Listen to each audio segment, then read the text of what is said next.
Hello coders, and welcome to How to Fix. In today's video, we'll be focusing on a new bug that you might find challenging to solve. So without further ado, let's dive into today's bug. Let's now run code 1 that triggers the error and see the output. Here's the elucidation and the resolution to the bug. Do take a moment to pause the video to understand the explanation. It's time to mend the code and check the produced result.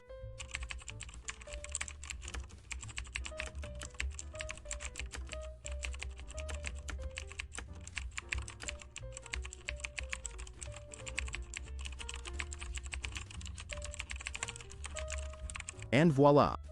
The code is working as it should and our output is spot on. The error has disappeared. We've reached the end of today's episode.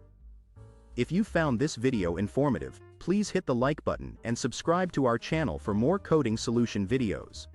Stay passionate, never stop learning, and enjoy your coding journey.